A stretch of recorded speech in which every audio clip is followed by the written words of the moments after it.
What up there? It's D Production. Hey, Doc, you sent a message to me about the usage of the 7 flat 5, and you wanted to know, I think, in your comment that how that it was used, or you wanted me to explain some of the details about this particular chord. And to tell you the truth and to be honest, I'm going to try to do this here, in a kind of a hurriedly manner, but it's not that hard, Doc. It's just according to how you look at it. And if you have any trouble with this here, you can hit me back up and I'll go deeper in it. But for right now, I'm just going to give you like a straight shot forward explanation for it. Now, if you're familiar with the number system, you know from octave to octave, you go 1, 2, 3, 4, 5, 6, 7, 8, which is the octave. And then the next note above that, the 9th, 10th, 11th, 12th, 13th, so on. Now, the 9th, 10th, 11th, 12th, 13th, those tones, let's start here. That's your octave, and that's your 9, 10, 11, 12, and your 13. These notes are your extended notes that make your extended chords, the 9th, 11th, and the 13th. Now, all it is, let's just make it simple as possible.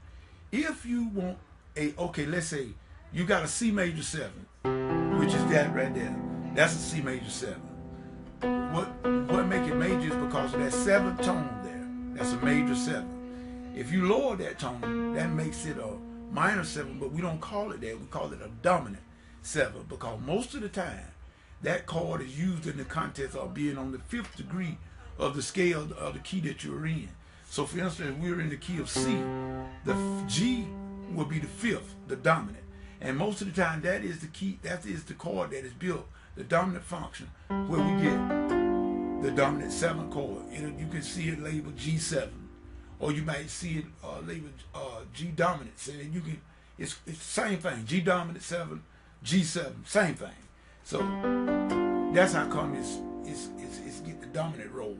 Now let's go back to your question.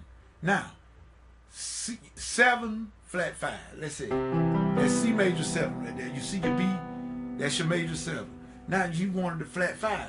Remember, just lower the 5th, half step. That's C major 7 flat 5 right there.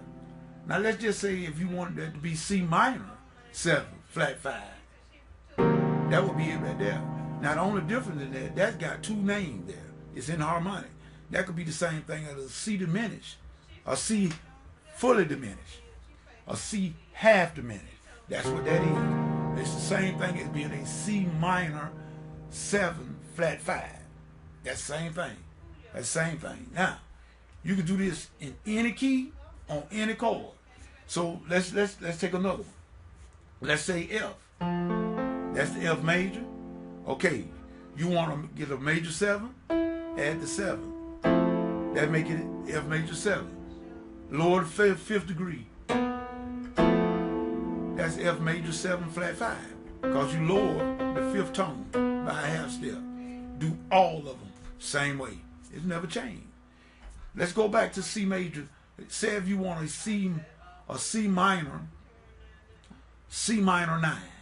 I'm gonna give you a little formula, something quick that you can just automatically off the top of your head, and you can build them chords just like that.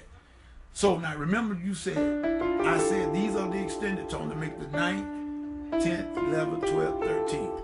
So now let's just say now you said you had a 7 flat 5, right? So let's do this here. Let's have a C. Let's do a C7, C major 7 flat 5, 9. With that 9, all you do, C major 7 flat to 5, add the 9. See what I mean? Simple, real easy. You just think it. Think linear. Think linear. And now you can invert this and make it. I'm just stacking them up, what they call tertium, by using thirds. So that's a C major 7. That's a C major 9 flat 5. But remember, the 7 is what gives that's a 9. And you build all of them the same way. So let's just say if you wanted that same chord, C minor, a C major 7, 11, a C major 11, flat 5. See that? That's the C major 11, flat to 5. And that gives you the chord.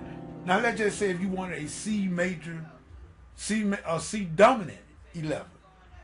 flat 5. You would do it this way. Same thing. See, you got the flat at the 5th, and you got the dominant 7th now. That makes that a C dominant 11, flat 5. And you would build them all the same way. Just remember. Okay, let's do the 13. Let's do C major 13. That's the C major 13. Flat to 5, flat to 7. That's to make it dominant. Flat 5. That makes it a 7. That makes that a C dominant 7, flat 5. C dominant 13, I mean flat 5. I'm sorry about that. And that's the way you do it. That is the simplest way I can put it right now. I could show you some more things, some more little tricks of the trade, but that's the way you do it. There's really no tricks to it. It's just the way you think. You think linear, you place it. You got to have a 7. The 7th degree of the scale makes it, and then your extended note gives you your extended harmonies, the 9th, the 11th, and the 13th. And the flat 5, just think, flat to 5th. Minor, flat to 3rd. Simple as that. And if you think it that way, I think you'll be okay. So until the next time, man, this is Mitty Man saying peace. Goodbye.